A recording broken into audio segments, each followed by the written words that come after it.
함께 만드는 언론 니네 연합동조화 여기는 국민TV 함께 만드는 언론 니네 연합동조화 여기는 국민TV.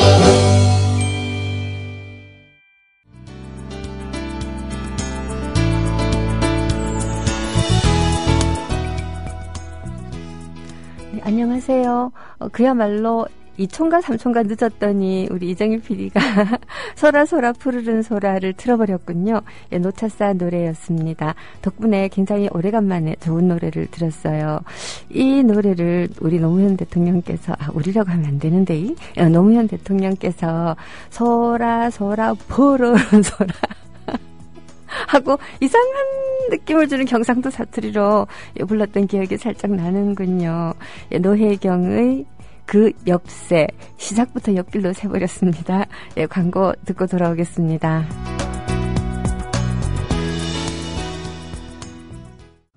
주 기자님, 지난 주말에 콘도 다녀왔는데 진짜 좋았대. 주 기자님은 콘도 회원권도 갖고 있나 봐요? 부럽다. 이번에 회원권 114 거래소에 의뢰해서 싸게 구입했다는데? 콘도 회원권은 비싸지 않아요? 회원권인데? 근데 이 콘도 회원권이라고 다 비싼 게 아닌가 봐. 회원권 114에 알아보니까 종류도 많고 다양한 상품들 엄청 많던데? 그러면 우리도 봄 여행 한번 알아볼까요? 콘도는 회원권 114에서 구입하고요. 02-544-6114번 02-544-6114번 회원권 114는 인터넷과 모바일 앱에서도 검색할 수 있습니다. 콘도 회원권 거래는 회원권 114 02-544-6114번으로 바로 전화해보세요. 지상철 조합원 신청 광고입니다. 강화대교 앞에서 개념 부부가 만드는 개념 곰탕 연지연 곰탕. 연지연이란 가마솥의 장작불로 온종일 고아내는 곰탕을 서로 나누어 이어지는 인연이란 뜻입니다. 연지연 곰탕이 민주주의를 열망하는 조합원 여러분과 국민의 건강을 책임지겠습니다. 곰탕 포장 판매는 한 팩 800g에 7,000원이며 7팩 이상은 무료 배송으로 드립니다. 연지연 곰탕은 강화대교 입구에 위치해 있습니다.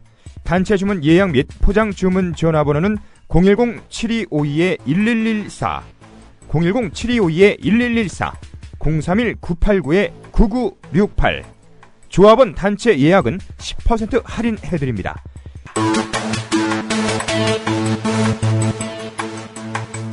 포장 판매 금액의 10%는 국민TV 후원금으로 쓰입니다. 네, 시작할 때부터 옆으로 새버린 그 엽새. 오늘도 시작할 때 약간 새도록 하겠습니다. 제가 아침에 약간 흥분해가지고 페이스북에다가 뭐라고 이렇게 방방거리면서 글을 하나 퍼다 올렸는데요. 그거예요. 요즘 최저임금 가지고 노사정 협상을 하고 있지 않습니까? 예, 그런데, 이 사측에서는 처음에, 한 얼마 정도? 한 30원? 예, 이 정도를 올리겠다라고 했다가, 이제 한 얼마 정도 올리나? 한 90원, 80원? 하여튼 그 정도를 올려주겠다고, 지금 하고 있고요. 물론 이 노동자들은 처음에 1만 원 제시했다가 협상 과정에서 원래 깎이는 거잖아요. 예, 그런 걸 감안하고 1만 원 제시했다가 8천 얼마까지 내렸는데, 예, 이쪽에서는 30원 올려주겠다. 80원 올려주겠다. 90원 올려주겠다. 요 딱으로 노는 바람에 몽땅 퇴장했다는 기사를 보고서 약간 정말 화가 났어요.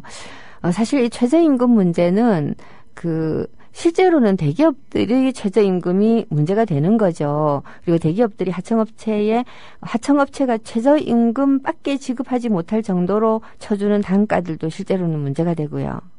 예, 그런데도, 언론이라든가 또는 기업들은 최저임금을 갑자기 올리게 되면 골목 상권이 몰락한다. 자, 이런 말로 최저임금을 막아놓고 있어요.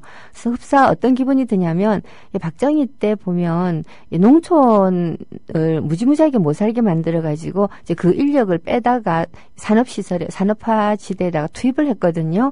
그러니까 이제 소장농이라든가 이런 이 전라도 특히 전라도 이런 쪽이죠. 소장농 이런 사람들이 몰락을 하고 대기업 영농으로 바뀌고 막 하는 바람에 자, 이래가지고 이 사람들이 뭐 마산으로 서울로 또 뭐 이 울산으로 또는 인천으로 이런 데로 흩어져서 공장 노동자가 되는데 우리나라가 아시다시피 노동 집약적 수출 산업이었거든요. 한마디로 말해서 인건비 따먹는 장사였단 말이에요. 그러니까 인건비를 실제로 먹고 살 수 있을 정도로 올려주면 수출하는데 되게 타격이 있거든요. 그래서 어떤 방식으로 했냐? 사람이 먹고 살아야 돼요. 이제 먹고 사니까 이 먹는 것의 가격을 낮춰서 그 최소한의 생계를 유지할 수 있도록 한 거죠. 지금도 보면 옛날에 그 한겨레 신문 이재훈 기자하고 저하고 북한대학원 그 동기이거든요. 근데 한번 뭔 얘기를 하다가 민중 봉기가 안 일어나는 이유는 삼겹살 가격이 싸기 때문이다. 라는 이야기를 이재훈 기자가 하는데 제가 맞아 그러면서 막 웃었던 기억이 나요. 무슨 얘기인가 하면 옛날에는 회식 이렇게 해도 사실은 이 막걸리에다가 김치 쪼가리 넣고 이제 이런 정도였고 그나마 참 먹기 힘들었지만 지금은 아무리 고된 노동을 하는 노동자라고 하더라도 그래도 이렇게 삼겹살 정도는 뭐 한 달에 한두 번 정도 먹을 수가 있어요. 그러니까 정말 이래서는 안 되겠다는 최저 바닥까지의 기분으로 잘 안 떨어지는 거죠. 여튼 쌀 팔아먹을 돈이 없으면 한마디로 보릿고개죠. 보릿고개 정도 수준이 되면 사람들 민심은 동요하는데 그래서 박정희가 채택한 게 이중고가제라는 것이었습니다. 농민들에게는 비싸게 사요. 그래가지고 이거를 도시의 빈민들한테는 싸게 파는 거죠. 이게 이중고가제라는 건데요. 이 최저임금을 보고 있으면 이중고가제하고는 조금 다를지 모르겠지만 소규모 자영업자들이 망한다는 핑계로 실제로 배를 불리는 건 대기업이라는 생각이 막 들고요. 그러면 여기에 따른 대책을 오로지 최저임금을 올리는 거 한 가지만으로 해결할 수가 있냐? 노동자들이 주장할 수 있는 것은 최저임금을 올리라는 것뿐이거든요. 근데 이 소규모 최저임금이 올라가면 타격을 입는 영세 자영업자들도 자기들이 실제로는 노동자들의 처지와 똑같다라는 걸 빨리 각성을 해야 된다는 생각이 들어요. 그래서 지금 테이블에 앉아 있는 그야말로 대기업 중심의 사측과 그리고 정부를 향해서 최저임금 올려주고 대신에 다른 방식으로 우리를 지원할 수 있는 걸 찾아라라고 해야 되는 게 아닐까 하는 생각이 들고요. 막말로 최저임금을 주고도 못 올려주겠다면 온 국민 기본급여 같은 거라도 줘야 되는 게 아닐까 하는 생각이 들어요. 하여튼 옆으로 많이 샜습니다만은 그냥 저희 생각이 순진하고 물정 모르는 생각이라고 하시는 분들 되게 많을 거라고 저는 압니다. 근데 물정 모르는 사람처럼 밀어붙이지 않으면 안 되는 부분들도 있다고 또 저는 생각하거든요. 이게 이제 제가 천주교 신자라서 하는 얘기지만, 그 교황님 중에서 지금의 프란체스코 교황님 못지않게 굉장히 존경할 만한 교황님이 노동헌장을 발표하신 레오, 이분이 13세든가 11세든가 매번 헷갈리는데 그 교황님인데요.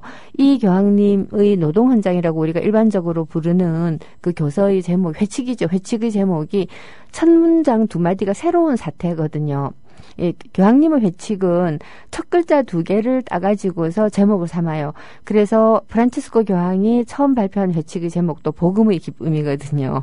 근데 이 새로운 사태라고 하는 것은 어떤 얘기인가 하면 한마디로 공산주의라고 하는 것이 공산당과 공산주의라고 하는 것이 지금 사회에 발생해가지고 세상이 옛날과는 다른 새로운 사태를 맞았다. 그래서 이 새로운 사태를 교회는 어떻게 대응해야 될 것인가라는 거예요. 여러분들도 아시다시피 마르크스는 종교를 아편이라고 불렀던 사람이에요. 종교가 사람들에게 현세의 고통은 내세의 복락을 위한 대가이니까 고통을 참고 견디라고 자꾸 가르쳐요. 그러면 이 사회 기득권들은 가난한 사람들을 착취하기 딱 좋은 마음 상태가 되겠죠. 그래서 종교를 아편이라고 한 거죠. 마르크스는 만국의 노동자가 단결해서 저 부도덕하고 착취하는 자본, 악덕 자본을 물리치고 노동자들의 이 권익을 되찾자라고 했는데 이 교회가 나서가지고서는 지금 이 받고 있는 고통은 내세의 복락을 위한 것이니까 참고 견디는 것이 하나님의 뜻이다. 요딴 소리들을 해대면 어떻게 되겠습니까? 그러니까 아편이라고 하는 건데 이 교황님이 나서서 뭐라고 말씀을 하셨냐? 가난은 교회와 국가가 해결해야 될 일이다. 공산주의적 방식으로 말하자면 폭력혁명을 일으켜서 해결하기를 바라지 않는다. 그럼 어떻게 해야 하냐? 교회는 언제나 가난한 사람의 편에 서서 일을 해야 하고, 더 중요한 것은 정부가 가난한 사람을 위해서 일할 수 있도록 교회가 압력을 넣어야 된다고 얘기를 했어요. 교황님이 교수에 되게 그러한 말을 한마디 하셨는데, 가진 자는 돈도 많고 지식도 있기 때문에 힘을 가지고 있어서 지 알아서 지 먹고 산다는 거예요. 지 알아서 지 먹고 살아. 그러니까 굳이 교회와 정부가 나서서 도와줄 필요가 없어. 자기 권리 알아서 지킨다는 거예요.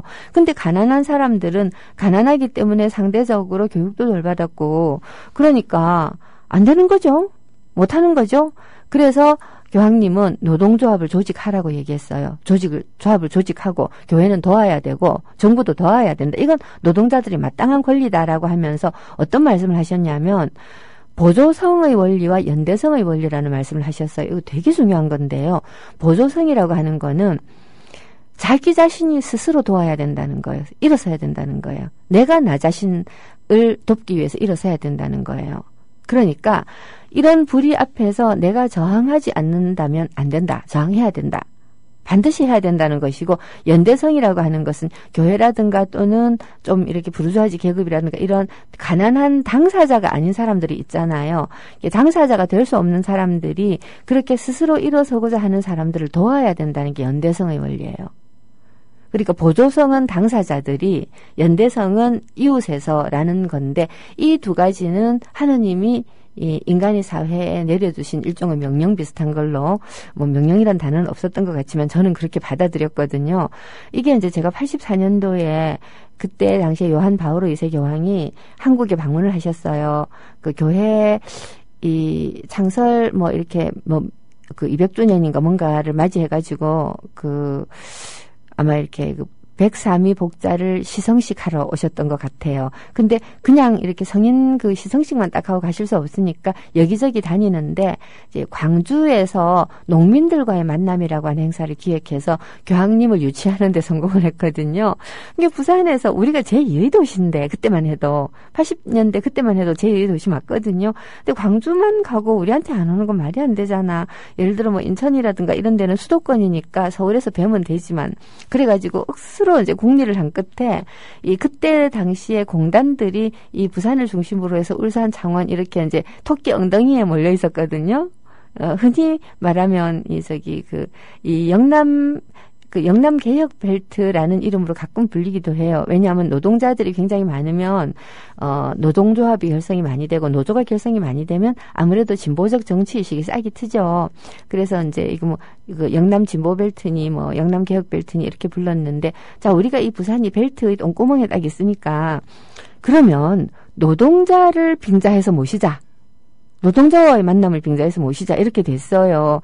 그래가지고 이제 처음에는 영남산업연구원이라는 곳을 주축으로 해서 노동사목 하시는 신부님들이 이제 교구청에서 작업을 했는데, 뭐 좀 옆으로 살짝 세자면 판을 딱 깨고 나니까 이 부산 시내의 말하자면 좀 먹고 살만하고 교회에 돈도 많이 내고 이렇게 뭐 벼슬 많이 받은 사람들이 전부 다 교황님 가까이 가고, 노동자는 정말 대표로 몇 명밖에 못 가는데 뭐 이런 말도 안 되는 참 있나라고 이제 생각을 했죠. 여하튼 이제 그때 요한 교황 바오로 2세가 오실 때, 그때도 노동자와의 만남이 굉장히 중요했거든요. 다시 말해서 교회의 가장 큰 축이 되는 사람들은 농민과 노동자예요. 근데 이 농민과 노동자를 교회가 오불관원하면서 내버려 놔두면 안 된다라는 거예요. 안 된다. 근데 어떤 방식으로 도와줄 거냐? 흔히 말해서 왜 봉사한다라는 거 있잖아요. 그 노동 현장에 의하면 봉사는 아니에요. 답이 아니에요. 우리가 지금 이 복지를 이야기할 때 시혜적 복지라고 하는 거 있잖아요. 이것도 답이 아니에요. 베푸는 게 아니에요. 연대하는 거거든요. 연대. 그리고 그 연대는 본인들이 자기 자신이 존엄성을 깨닫고 스스로 일어서고, 그 일어설 수 있게 도와주고, 그리고 함께 해주고, 이게 연대예요. 그러니까 이 천주교회라고 하는 교회는 벌써 이게 이제 이 100주년도 지나고, 이 노동헌장이 나온 지 100수년도 지나고 100몇십 년이 지났거든요. 벌써 19세기 중반에 한참 그 공산당이 조직이 되고 노사업 분규가 치열해지고 천민자본주의가 이 기승을 부리고 할 때 교회가 공산주의적인 방식의 해결은 곤란하지만 지금의 자본주의가 이대로 가는 것은 더 재앙이다라고 하는 이야기를 하셨다는 거죠. 이 사람들이 이거 잘 모르더라고요. 생각보다. 제가 한번 2000년도쯤인데요. 장난 삼아서 노동헌장의 몇 대목을 퍼가지고 올렸더니 빨갱이가 하는 말이라고 그러더라고요. 교황님이 빨갱인 거죠, 한마디로. 참 말 안 됩니다. 어쨌거나 이 노동자들이 할 수 있는 것은 최저임금을 올려달라고 주장하는 거예요. 10,000원 해달라. 그러면 정당은 뭔가? 정당은 노동자 아니잖아요. 그 연대성을 발휘해야 돼요. 그러면 최저임금을 10,000원으로 올려주는 것이 비현실적인 제안이라면 비현실적이다 하고 있으면 안 돼요. 자, 10,000원이 비현실적이다라고 하더라도 최저임금 10,000원에 포함되어 있는 것이 굉장히 많잖아요. 말하자면 저녁이 있는 삶이라든가. 최저임금을 5,000~6,000원밖에 안 주니까 노동자들이 밤에 10시, 11시까지 이 잔업하고 또 일요일날 나와서 특근하고 이렇게 할 수밖에 없는데 그거를 진짜 10,000원쯤 올려주면 자기가 선택하는 거죠. 내가 하루에 8시간만 일하고 거기에서 조금 받는 걸로 나는 풍요를 누리겠어. 정신적 여유를 누리겠어. 할 수도 있는 거고요. 그러니까 어느 정도 기본적인 이 노동을 하고서 기본적인 최저생활 이상을 할 수 있는 그런 임금이 되도록 도와주기 위해서 이 정당은 정부를 어떻게 쪼아붙일 것인가. 그리고 모든 교회단체들은 돈 많은 사람들이 돈 내가지고 가난한 사람들한테 연탄 사주고 이게 아니라 가난한 사람들이 자력으로 연탄을 살 수 있는 구조를 만들어줘야 되는 거죠. 이게 보조성과 연대성이고요. 이 시혜적 복지가 지나치게 되면 어떻게 되느냐. 사람들이 스스로 일어서는 것에 대해서 두려움을 느끼게 돼요. 어떤 사람들은 그런 걸 가지고 도덕적 해이라고 얘기를 하는데요. 도덕 가지고 야단치기 시작하면 답이 안 나와요. 아니 내가 아무것도 안 하고 놀고 자빠져 있으면 정부에서 한 달에 60몇만 원씩 주는데 내가 어디 가서 돈을 한 30만 원만 벌어도 60몇만 원 안 줘. 그럼 난 30만 원밖에 없는 거예요. 그럼 누가 일을 하려고 하겠어요. 이 구조가 잘못돼 자빠진 거야 한마디로.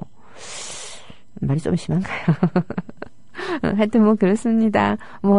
그래서 이런 것들 다시 말해서 그 가난한 노동자들이 자기 자신의 존엄성을 지키면서 이 사회에서 함께 살아갈 수 있다라고 느끼게 하는 수많은 정책을 만들어내는 것은 최저임금을 올려달라고 말하는 노동자들이 해야 될 일이 아니고요.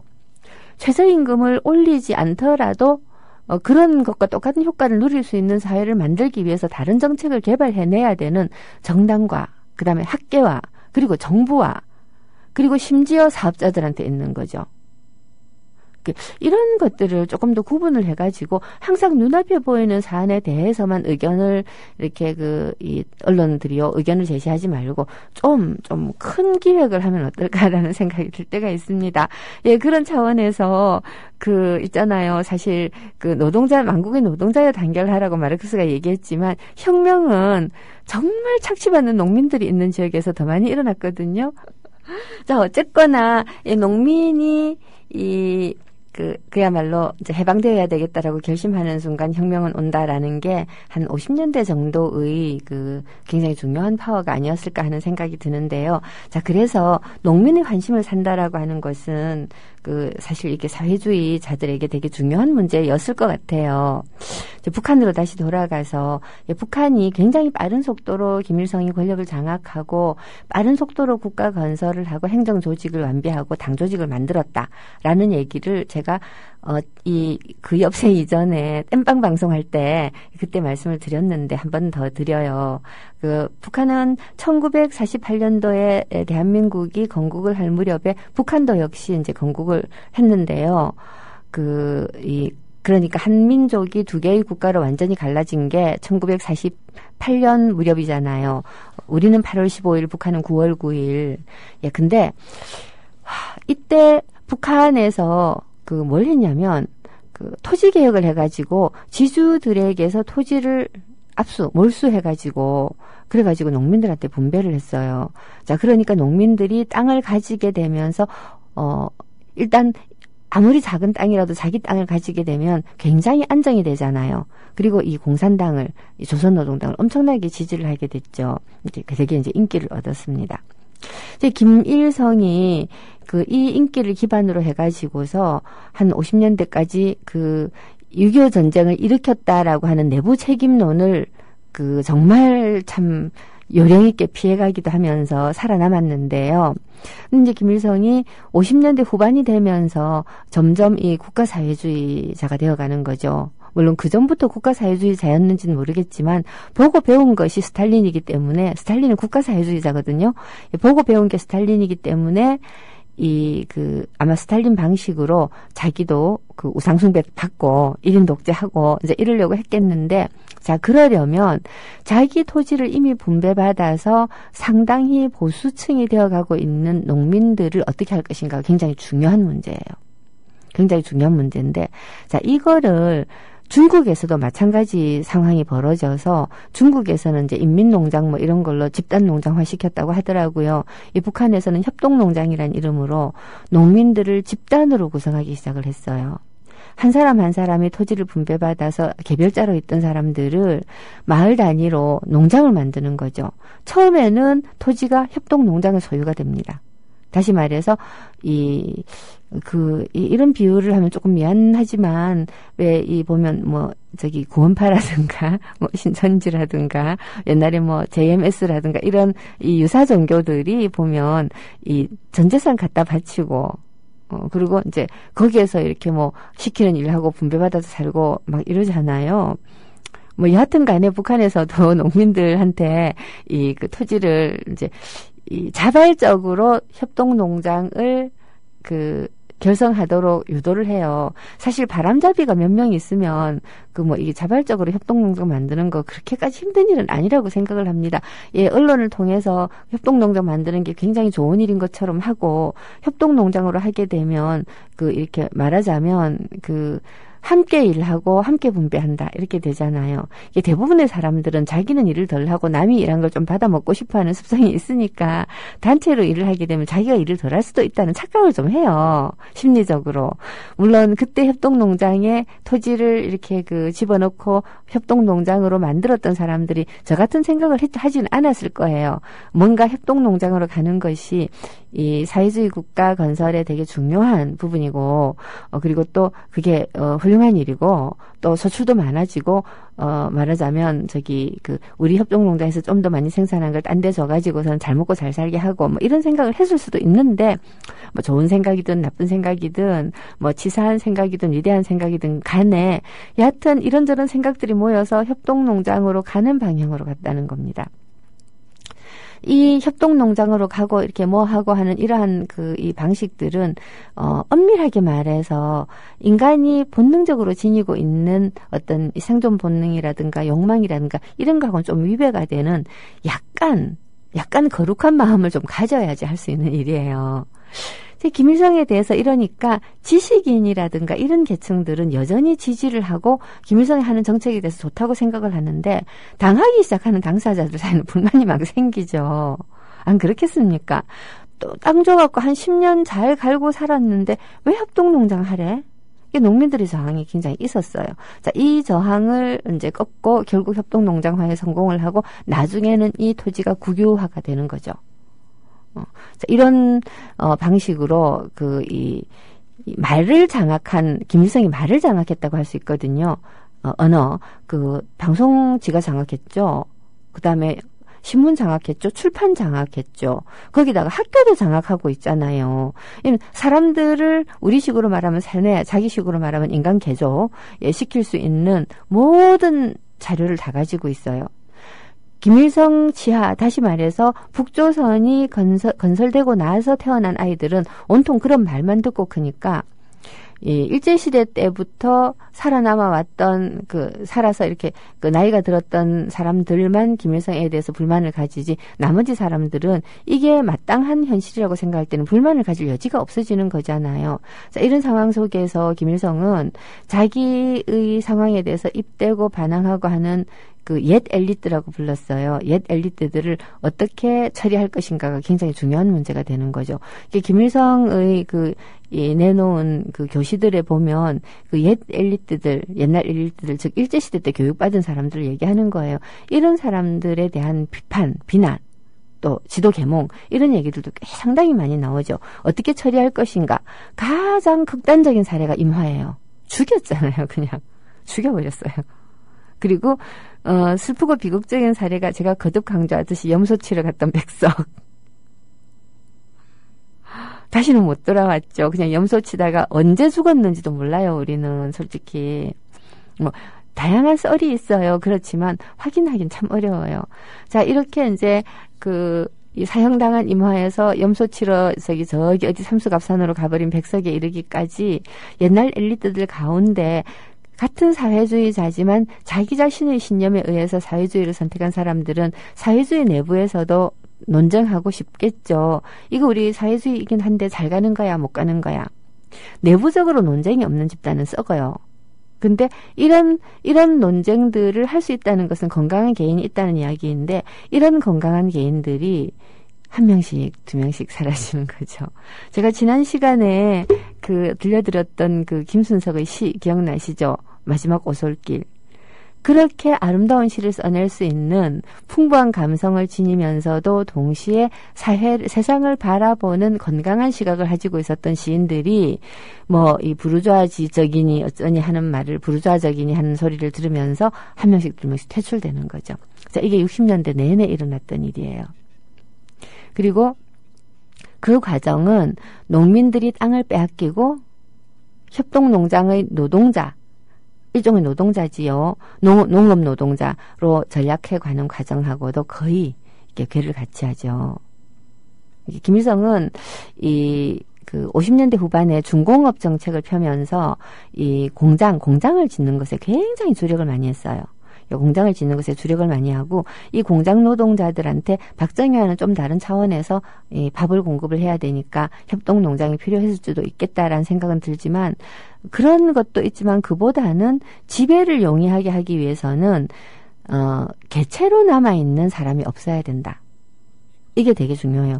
모든 사람을 어떤 방식으로든 조직화하는 것이 중요한데요. 자기 땅을 가지고 농사 짓는 농민은 절대로 집단이 안 돼요. 우리나라에 구멍가게 사장님들이 되게 많은데 사실 지금 굶어 죽을 지경인데도 구멍가게를 끝까지 하고 싶어하는 이유가 뭘까요? 자유가 있거든요. 내가 작게 벌고 내 알아서 먹고 살면 되지. 내가 뭐 때문에 어디 들어가서 굽신굽신하고 고개 숙이고 살아야. 근데 이미 우리 사회가 굉장히 작은 규모의 구멍가게라고 하더라도 사서 와야 되고 세금 내야 되고 또는 세금이 면제가 되는 영세 상인들이라고 하더라도 부가세는 내야 되고 뭐 이런저런 것들에 인해 가지고 촘촘한 국가의 관리망 속에서 어떤 식으로든 뜯기게 돼 있어요. 그러니까 결국은 도산하고 망하고 다시 이렇게 도시 빈민이 되어서 굉장히 일용 잡급직 노동자가 되고 하는 이런 과정을 끊임없이 밟는 거죠. 근데 그래도 그러니까 단독자로 홀로 있으면서 보조성과 연대성을 발휘하지 못한 농민들은 말하자면 남한에서는 도시빈민이 되고 북한에서는 협동농장 노동자가 되는 건데요. 북한에서 협동농장 노동자가 된 거는 어떻게 보면 국가 전체의 방침으로 그렇게 밀어붙였고 당이 있잖아요. 당원들이 마을 구석구석까지 있는데 이 당원들이 부추기고 이렇게 선동하고 가르치고 이러면서 갈 수밖에 없었던 수순이었다라고 생각을 하지요. 게시판 잠깐 볼게요. 수공님께서 듣기 불편하다고 조합원 정치자 중에 제가 얘기한 종교의 신자들도 있을 텐데 라고 말씀하셨는데 신천지 신자들도 계신다는 말씀인가요? 설마 가톨릭 교회를 얘기하신 건 아니겠죠? 예, 저는 굉장히 독실한 가톨릭 신자고요. 그리고 그렇기 때문에 제가 다니고 있는 교회가 영 개판 5분 전으로 가면 불편해서 미치겠어요. 욕 되게 하고 싶거든요. 저는 건강한 집단이라고 하는 것은 그 집단 내부에서 집단이 잘못 가는 것에 대해서 말을 할 수 있어야 된다고 생각합니다. 우리가 지금 새누리하는 꼬라지를 보고 왜 억장이 무너집니까? 쟤들이 우리나라의 여당이라는데 그 안에 어떤 이견이 용납이 됩니까? 완전히 공주님이 뭐라고 하면 그냥 그대로 일사불란하게 가야 된다는데 어떻게 보면 이거는 거의 뭐 북한보다 더한 듯한 느낌도 들어요. 왜냐? 북한은 70년을 그렇게 살아왔어요. 70년을 그렇게 살아왔는데도 인간이라고 하는 건 불만이 생기고 그래서 요즘 저 김정은이 공포 정치를 하고 있어서 그야말로 사람들이 발발 떨고 있다라는 그런 소식도 지금 흘러나오고 있는데요. 그렇게 되면 외부에서도 예측하잖아요. 저 급변 사태 일어날 거다. 저 오래 못 간다. 지금 우리는 지금 멀쩡 민주주의 사회라고 부르는 나라에서 백주 대낮에 제1여당, 최고로 큰 당이라고 하는 여당에서 지금 저런 행태가 벌어지는데 아무도 암소리 못하고 있고요. 그런 아무도 암소리 못하고 있는 이유 가운데 상당 부분이 우리 편은 무조건 편들어야 된다라고 하는 지지자들의 생각, 일단 대통령이 됐으니까 도와줘야 된다는 지지자들의 생각, 이런 것들이 그 여당 의원 한 사람 한 사람을 격파를 하고 있기 때문이 아닐까 하는 생각이 저는 가끔 들거든요. 제가 어느 종교를 욕을 했다고 화를 내시는지는 모르겠는데 신천지 시라면 저는 솔직히 좀 말리고 싶어요. JMS라든가 신천지라든가, 이건 진짜 말리고, 구원파 이런 거 진짜 말리고 싶고요. 그냥 제가 개신교라든가 가톨릭을 욕을 했다라고 생각을 하신다면, 그거는 전적으로 잘못 들으신 거라고 저는 말씀드리고 싶어요. 자, 다시 제 자리로 돌아오겠습니다. 제 자리로 돌아오려니까 좀 힘드네요. 자, 어쨌거나, 이 김일성이 이런저런 이유로 해서 자기가 그야말로 그 우상으로 우뚝 서는 그런 그 동토의 왕국을 건설했다라는 얘기는 실컷 했으니까 현대로 돌아오도록 하죠. 현대로 돌아와서 김일성이 죽고 난 다음에 북한에서는 급변 사태가 안 일어났다. 이거 참 놀라운 일이다라는 얘기를 되게 많이 했잖아요. 외부 세계에서 북한을 향해서 정말 많은 압력을 넣었습니다. 91년 이후에. 다른 나라 다 망했는데 왜 너거는 금 버티고 있어? 빨리 망해. 오만 압력을 다 넣었습니다. 돈줄도 자르고 수출 수입을 달러가 있어야 하니까 또 못하고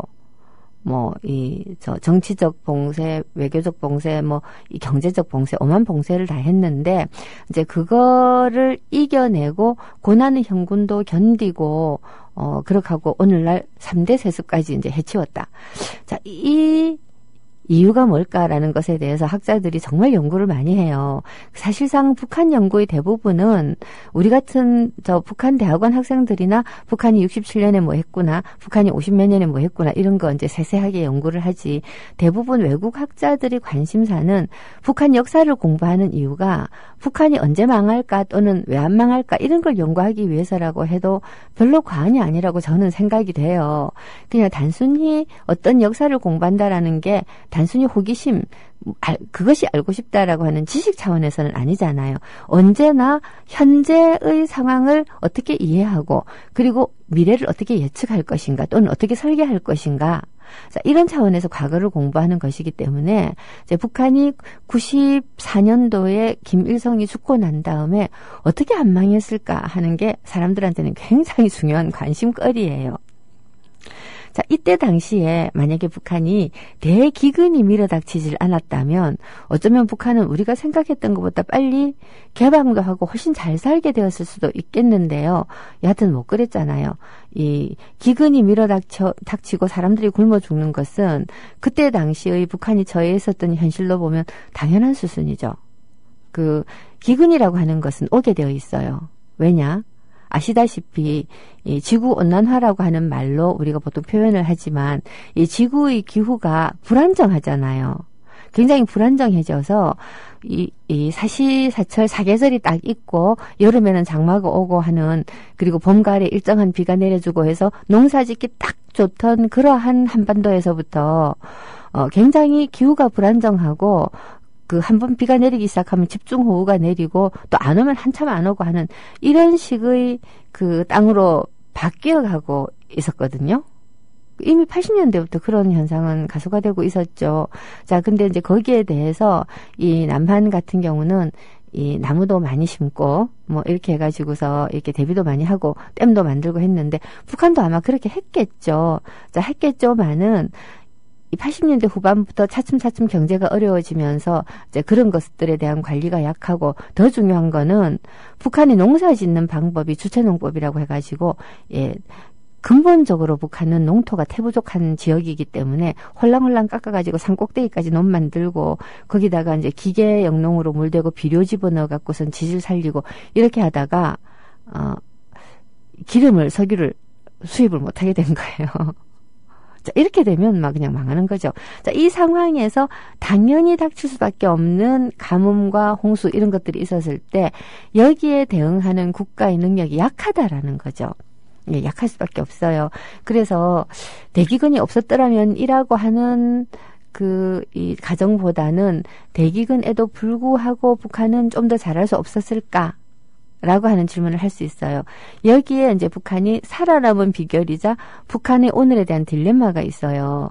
이제 북한은 김일성이 죽으면서 고난의 행군 시기가 같이 닥쳤기 때문에 그리고 경제적으로 급격하게 어려워지면서 고난의 행군 시기가 같이 닥쳤잖아요. 그렇기 때문에 김정일에게로 권력을 이양하는 문제와 이 국가가 당한 소위 고난의 행군을 어떻게 극복하느냐 하는 문제가 같이 닥쳤어요.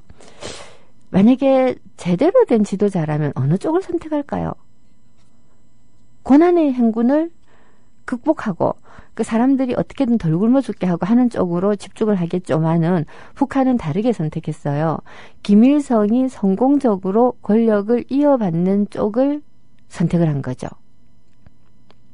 그리고 어떻게 보면 이 김일성 경우도 김일성이란데 김정일의 경우도 사실 자기가 권력을 이어받는 게 더 중요하지요. 모든 정치가는 다 그렇죠. 솔직히 박근혜를 보세요.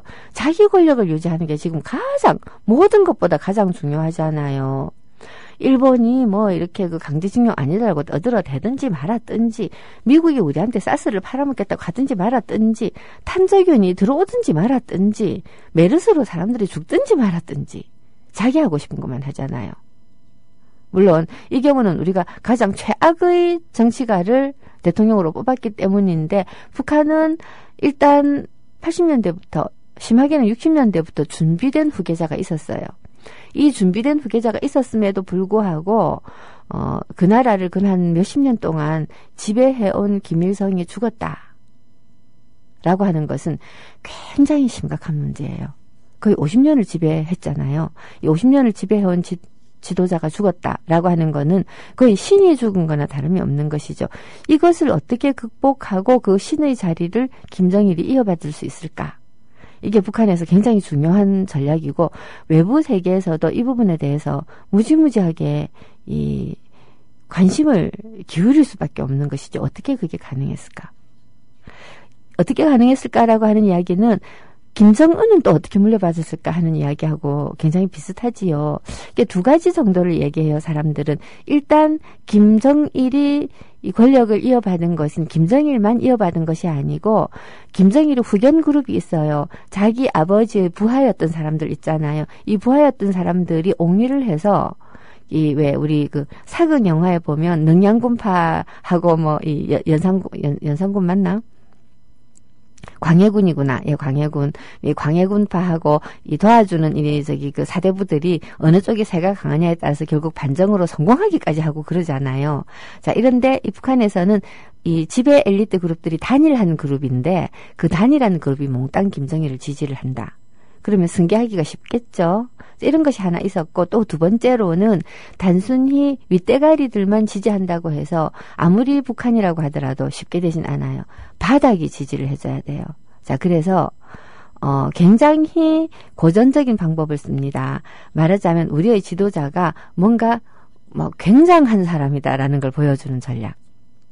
자, 이 이야기를 다 하려면 오늘로서 부족하기 때문에 내일로 넘기고요. 여튼 북한이 어떻게 살아남았는가 하는 이야기는 굉장히 흥미롭기도 하고 가슴 아프기도 하고 화도 나는 그런 이야기들입니다. 그렇다고 해가지고 북한이 이게 급변 사태로 북한이 무너지는 것을 우리가 과연 바라야 되느냐? 그건 좀 아닌 것 같아요. 왜냐? 어쨌든 저기 인구가 2,500만 명이에요. 무너진다라고 했을 때도 결코 남한이 북한에 들어가가지고 저기를 정리할 수 있는 가능성은 없어요. 중국이 들어올 거예요.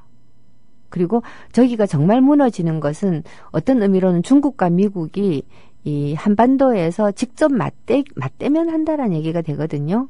그러지 않아도 지금 미국이 이 일본을 지금 일본의 저 재무장을 저렇게 부추기고 이게 남한을 완전 이렇게 호구 취급을 하면서 이렇게 밀고 가고 강적 문제 일으키고 심지어 얼마 전에는 흑산도에다가 공항 만들겠다라고 하는 발표를 하던데 그 사람들이 아니 저기 미군 기지 만들겠다는 거야?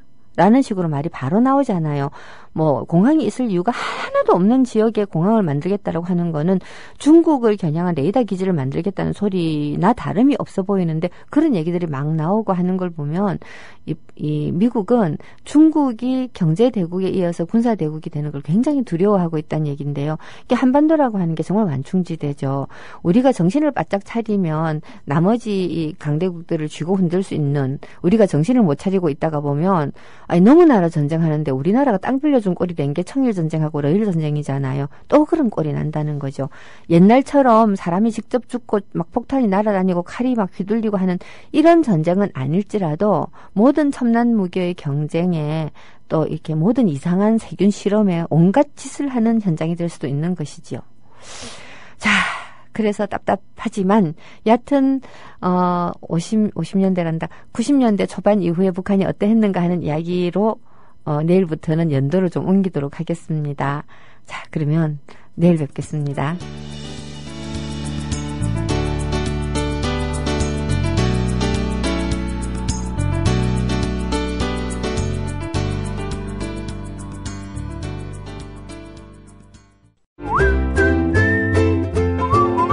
국민라디오 팟캐스트 응원하는 가장 쉬운 방법 아시나요? 다운로드하기, 별점 주기, 댓글 달기, 구독하기. 국민라디오 팟캐스트 널리 알리는 가장 쉬운 방법.